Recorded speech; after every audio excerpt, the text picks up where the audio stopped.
estamos de regreso en el programa Diálogo Directo que se transmite por MP Noticias.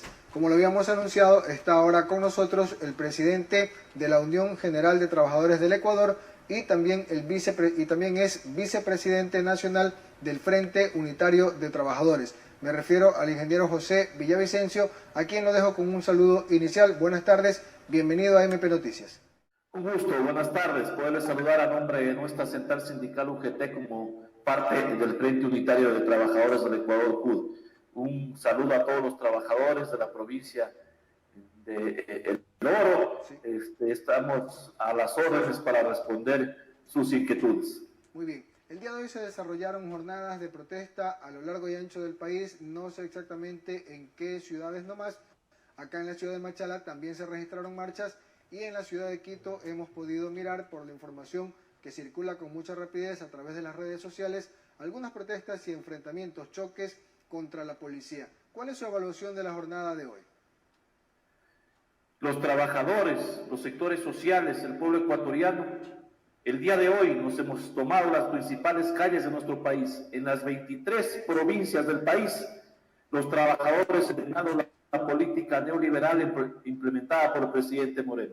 La acción establecida el día de hoy refleja que los trabajadores, las organizaciones sociales, el pueblo ecuatoriano, vienen exigiendo primero de que se archive y se vete la famosa ley de la humanitaria, que nosotros hemos denominado Carta de la Esclavitud, porque es evidente que la ley económica humanitaria legaliza la flexibilización laboral en nuestro país. Por otro lado, hemos planteado de que se deroguen los decretos presidenciales, el 1063 y el 1064, donde se toman medidas que afectan a los trabajadores y los pueblos. El presidente Moreno, no solo contento con haber aprobado el 15 de mayo la ley que vulnera los derechos de los trabajadores, el 19 de mayo les dio a conocer un nuevo paquetazo neoliberal, paquetazo económico que va a generar más pobreza, más miseria, más explotación, más esclavitud en nuestro país. Y en esa línea, entonces, hoy los trabajadores y el pueblo ecuatoriano, contra los despidos,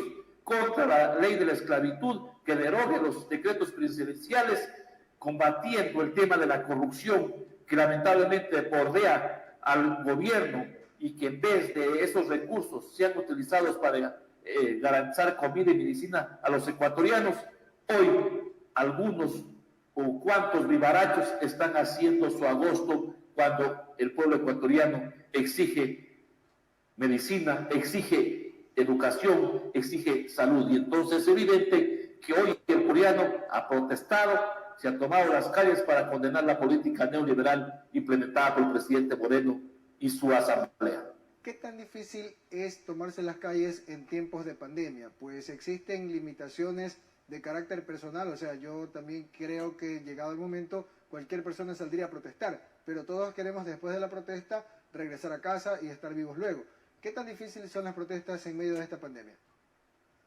Es complicado porque el pueblo ecuatoriano no puede expresarse en forma libre, hay que tomar las medidas necesarias y no podemos gritar a viva voz por el tema de utilizar la mascarilla, el tema de tener el espacio suficiente como ordena y recomienda la Organización Internacional del Trabajo, digamos de la salud, por lo menos los 2 metros de distancia, el tema de usar gel, el tema de usar alcohol. Sin embargo, es evidente que los trabajadores del pueblo ecuatoriano no podemos callar, porque hoy no estamos muriendo solo por la epidemia, sino que estamos muriendo porque no hay comida, no hay medicina, no hay empleo en nuestro país. Y entonces, más allá de las dificultades, hay un rechazo del pueblo ecuatoriano.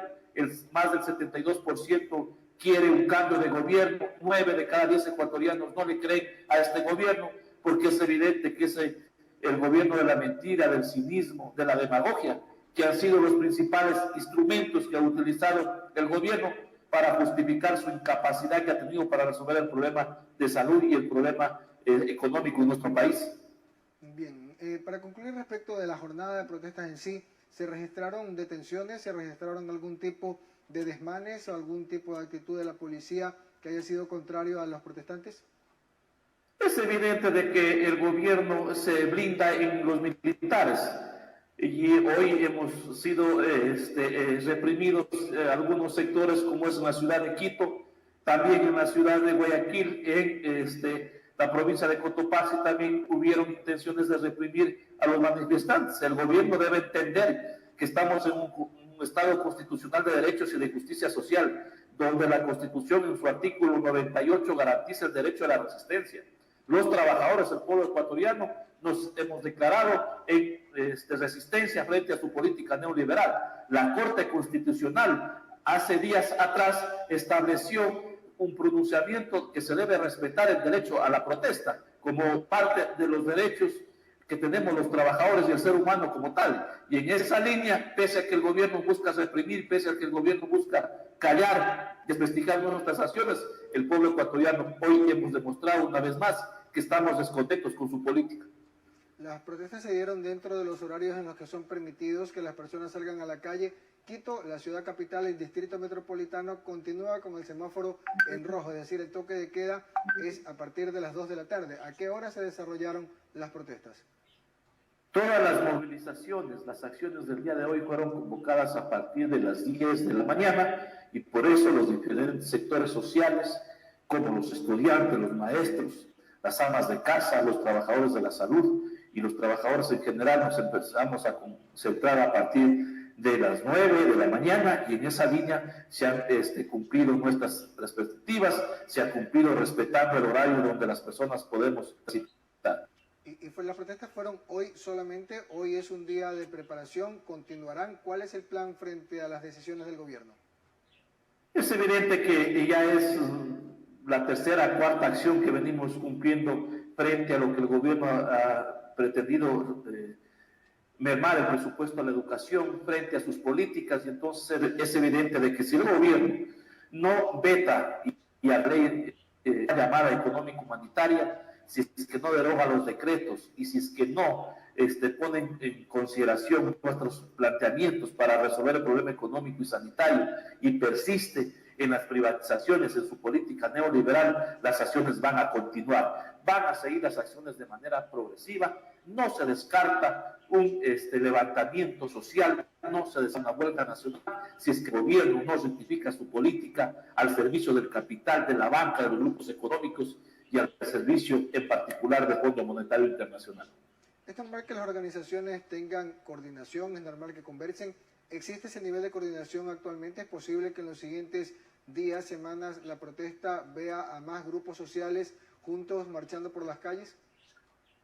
Es evidente de que sí, hay un descontento general, un descontento del movimiento indígena, del movimiento campesino, de los maestros, de los estudiantes, de los trabajadores, y entonces venimos trabajando. Hoy hemos ratificado nosotros y hemos llamado a la unidad hoy más que nunca para defender la vida, para exigir comida, medicina y empleo para el pueblo ecuatoriano, y en esa línea entonces es evidente que en los próximos días, en las próximas acciones, seguirán sumándose otros sectores que también están siendo afectados por las decisiones mal tomadas por el presidente. Bien, estaba escuchándolo usted enumerar cuáles serían las causas que motivan este tipo de protestas. Creo que los ecuatorianos las conocemos, estamos bastante claros y en alguna medida las vivimos en carne propia, pero usted enumeró varias. Cuando se da, por ejemplo, una protesta, siempre esperan las partes que los protestantes van a llegar a un pliego de peticiones con el fin de cumplir lo que se pueda cumplir y tratar de llegar a un acuerdo mínimo. En este caso usted mencionó que se derogue la ley humanitaria, que se deroguen los decretos presidenciales y que se cambie básicamente la política entera neoliberal del gobierno. Efectivamente, ¿se requerirá o se exigirá todos esos cambios para deponer las protestas o están dispuestos a que vayamos avanzando por etapas en el diálogo nacional? Es evidente de que el miércoles anterior, los trabajadores, el Frente Unitario, hemos presentado un documento al presidente Moreno, donde le estamos haciendo conocer toda la aberración jurídica que ha cometido en presentar la famosa ley económico-humanitaria, y igualmente la aberración jurídica que han cometido los asambleístas en aprobar esa ley. Digo esto porque es evidente que el acuerdo entre las partes que se busca a través de la ley vulnera el artículo 328, numeral 11 de la Constitución, que dice que todo acuerdo debe ser ante el Ministerio del Trabajo, ante un centro de mediación, un tribunal de conciliación y arbitraje en el tema de relación laboral. Eso no se está cumpliendo. Hoy se pretende entonces ejecutar más fuerte la selva. El empleador le va a exigir las condiciones al trabajador y le va a plantear que si no está de acuerdo, lo estaría desvinculando. Por otro lado, la reducción de la jornada de trabajo en un 50% significa también reducir en un 55% su remuneración. Si tomamos como base los ingresos de los trabajadores, que más del 60% tiene el salario básico unificado, que son $400, significa que el trabajador podría pasar a tener ingresos de $220, ingresos que no cubrirían ni siquiera el 20% del costo de la canasta básica familiar y no cubrirían tareas más elementales como es salud, educación y alimentación como tal. Entonces, es la ley de la esclavitud, es la ley de los ingresos miserables que se pretende ejecutar en nuestro país. Sumado a eso, está el tema del contrato emergente, que no tiene nada emergente, que es en la práctica una reforma al Código Laboral, un contrato emergente parcial y ordinario con una vigencia de 2 años que puede ser renovado por 2 años más, vulnerando la estabilidad laboral, rompiendo la regla de los 3 ochos que fueron conquistados con sangre, como son 8 horas de trabajo, 8 horas de descanso y 8 horas de recreación. Y entonces es evidente que esto está en riesgo, acompañado de vulnerar la libertad sindical y la contratación colectiva. Es evidente entonces que esta ley no busca, como dice el gobierno, reactivar la economía. El gobierno debe entender que la flexibilización laboral no reactiva la economía. Por otro lado, es la ley de la mentira. Usted es testigo, el pueblo ecuatoriano es testigo que los señores asambleístas, el gobierno, de ayer lo que esta ley protege a los más vulnerables, que esta ley garantiza el estabilidad a los trabajadores de la salud. Falso, ecuatorianos, porque en las últimas horas se han despedido alrededor de 4,000 trabajadores de la salud, porque la misma ley dice de que tienen que someterse al concurso de méritos y oposición. Es evidente que si el trabajador no pasa ese concurso, igual van a ser desvinculados, va a ser afectada su estabilidad. Entonces, para el gobierno, ayer eran héroes, hoy son despedidos, cuando lo correcto era haber dado nombramientos definitivos, directos y contratos indefinidos a los trabajadores que hoy están en primera línea en esta epidemia, pero es evidente que eso no lo recoge la ley humanitaria, que humanitaria no tiene absolutamente nada. Por otro lado, Sí, lo escucho, siga, continúe, por favor. Sí, por otro lado yo decía, pero no contento con eso, es el tema de las medidas implementadas el 19 de mayo, que ahí plantea cerrar 7 empresas públicas, entre ellas empresas que son parte del patrimonio de los ecuatorianos, como el tema del Petrocarril, el tema de TAME y otras empresas como tal. En la práctica de a poco se está aniquilando el Estado. Por otro lado, se estarían desvinculando alrededor de 4,000 trabajadores que laboran en estas empresas, más los 4,000 que se desvincularía, que tienen contrato ocasional, se sumarían a los 200,000 trabajadores que han sido desvinculados de una manera ilegal en esta epidemia. Y entonces es evidente de que esto agudiza el tema de la recesión y no se activa la economía como tal. Por otro lado, el gobierno plantea de que para salvar la dolarización deben contribuir los trabajadores del sector público y los maestros. Ejemplo, si un trabajador o un servidor público tiene ingresos de $600, estaría aportando alrededor de $1,137 al año, mientras los grupos económicos no aportarían ni un solo centavo. En esa misma línea, si un maestro está en categoría G, que tiene ingresos de $817, estaría aportando alrededor de $846 anuales, mientras la banca no estaría aportando ni un solo centavo. Adicionalmente a eso está la decisión tramposa y mañosa por el presidente Moreno: eliminar los subsidios a través de la liberación de los combustibles. El día de mañana las grandes potencias van a fijar el nuevo precio del barril del petróleo, van a subir los combustibles, se van a incrementar los productos de primera necesidad en nuestro país. Los afectados van a ser los trabajadores y el sector medio. Por eso es una medida tramposa, mañosa del gobierno nacional, porque es evidente que es el gobierno de la mentira, del cinismo y de la mañosería que lamentablemente viene actuando, y así lo ratificó el día de ayer en el informe, entre comillas, a la nación, que el informe no tuvo absolutamente nada, sino más de lo mismo que ha anunciado el presidente Moreno. En cuanto al contrato emergente, a mí me parece que es una contradicción en sí mismo, porque El contrato sirve justamente para eso, ¿no? Para vincular legalmente, jurídicamente a dos personas. Una que necesita que se preste un servicio y una que tiene su fuerza para prestar ese servicio. Entonces, si ya es un contrato, ¿por qué debe tener la calidad de emergente? ¿Por qué no ser un contrato normal de trabajo? Entendería un no contrato, o sea, si no hay contrato. Si no hay contrato, la persona no tiene trabajo y podría aceptar cualquier cosa en caso de que lo necesite. Pero si ya lo están contratando, ¿por qué debe tener condiciones diferentes? Si la empresa lo está contratando, es porque lo necesita. ¿Por qué debe tener una condición distinta al del resto de los trabajadores? Ese es un comentario que quería hacerle en torno a este tema del contrato de emergente que se está poniendo en práctica. Cuénteme usted. Es evidente, Sí, siga, por favor. es evidente de que este contrato no tiene nada de emergente. Si revisamos el capítulo sobre el tema de los pagos de los servicios básicos, sobre el tema de los arriendos, que eso lo podía hacer a través de un decreto del presidente, tienen plazos 6 meses. Pero en el tema laboral es, ecuatorianos, una reforma al Código del Trabajo. Y entonces lo que están haciendo, aprovechándose de la pandemia, de esta emergencia sanitaria, es cumpliendo una vieja aspiración que han tenido los grupos de este país, los grupos económicos, implementar la flexibilización laboral, porque según su criterio, teniendo contratos flexibles que vulneren derechos de los trabajadores, se va a resolver el empleo en nuestro país. Y ellos no entienden, los 74 corruptos que le hemos denominado nosotros, más llamados asambleístas, creen que la ley va a generar empleo, y la ley lo que hace es regular las condiciones entre empleador y trabajador. Entonces, en el tema laboral, la ley económica humanitaria, que no tiene nada de humanitaria, que no tiene nada de social, lo que hace es reformar el Código del Trabajo, vulnerando los derechos establecidos en el mismo Código del Trabajo, en la Constitución, en los convenios internacionales, y por eso nosotros lo hemos denominado la ley de la esclavitud, porque es evidente que van o pretenden tener trabajadores al servicio del empleador, de esclavos y miserables, como ya lo mencioné anteriormente.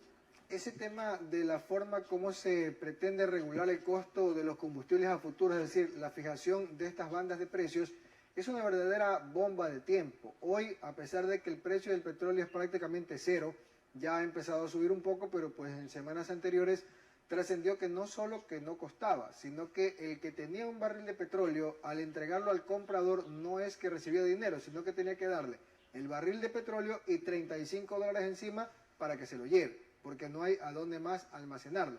Pero conversaba yo con un amigo que sabe mucho de este tema, es un técnico petrolero, y él me decía que actualmente en todo el mundo las petroleras, las transnacionales, están cerrando operaciones porque no es negocio, es decir, los pozos se están apagando. Y me decía él, una vez que se reactive el comercio, una vez que se reactive la industria, se va a reactivar a una velocidad impresionante, mucho más rápido de lo que se podrá reactivar la producción en los pozos petroleros del mundo. Lo que quiere decir que en breve el petróleo pasará a costar nuevamente el barril entre $100 y un poco más posiblemente. Entonces dice el gobierno que cuando eso ocurra, que cuando el precio exceda la banda, ahí va a entrar el subsidio.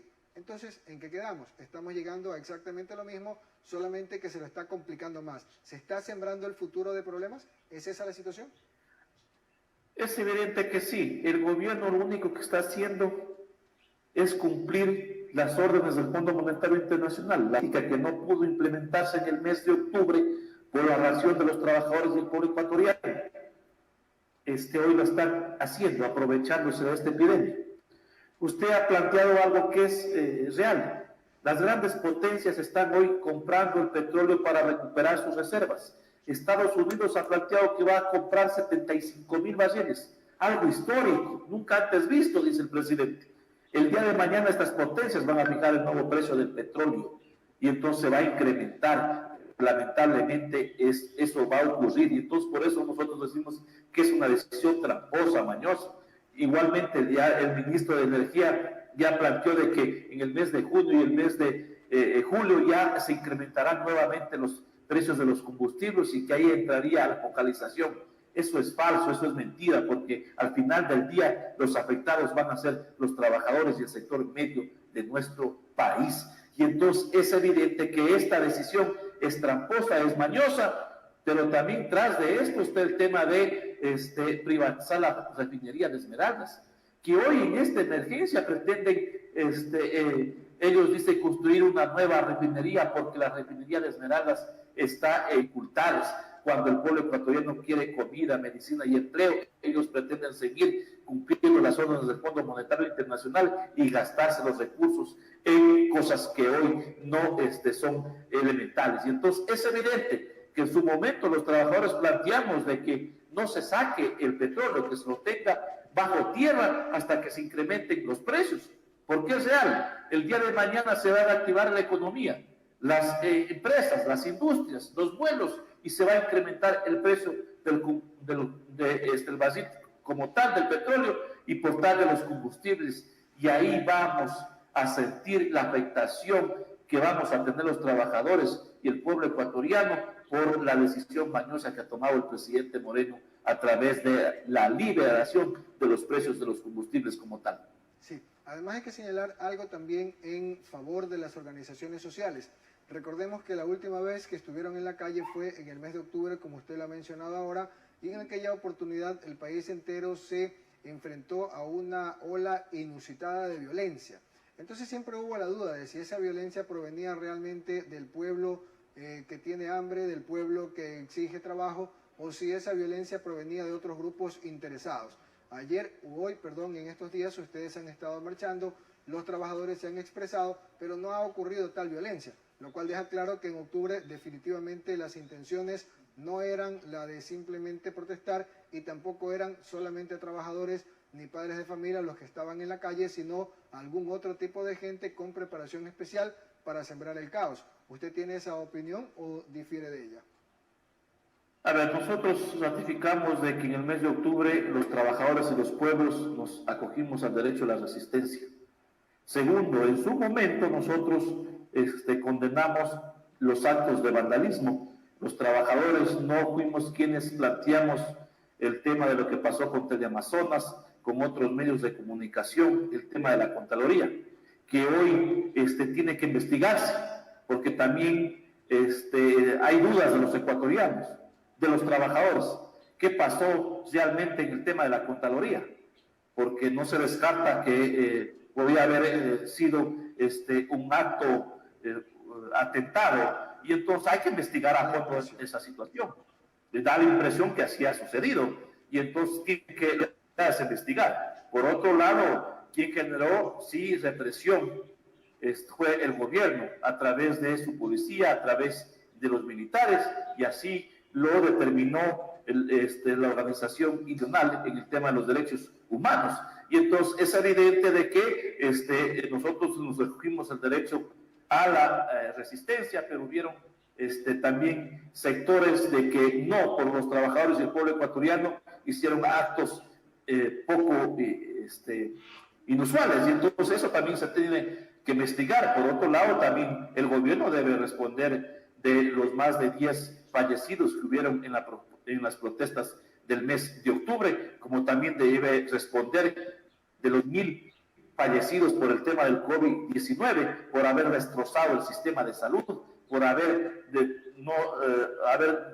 tenido un sistema de salud sin los implementos necesarios, sin las medicinas correspondientes, sin el personal adecuado. Recordando que a finales del 2019 se despidió a cerca de 5,000 trabajadores de la salud, médicos, enfermeras y trabajadores en sí como tal. Entonces el gobierno también debe responder de octubre y debe responder de los 16,000 fallecidos por haber destrozado el sistema de salud en nuestro país. Muy bien. Ingeniero José Villavicencio, quiero agradecerle por el tiempo que nos ha brindado para esta entrevista y lo dejo con una breve despedida para la ciudadanía que estaba atenta a esta entrevista. Gracias. A los trabajadores del pueblo ecuatoriano a la unidad en defensa de la vida, para exigir comida y medicina y empleo para los ecuatorianos. La unidad desde las calles, la unidad de los distintos sectores. Creemos de que sí es posible crear nuevas medidas a favor de los ecuatorianos, una nueva política económica, una nueva política social, y la construiremos los trabajadores desde la calle, desde los distintos espacios, junto a los maestros, a los campesinos, al movimiento indígena. Es momento de llamar a los trabajadores para darle una alternativa al pueblo ecuatoriano en el 2021.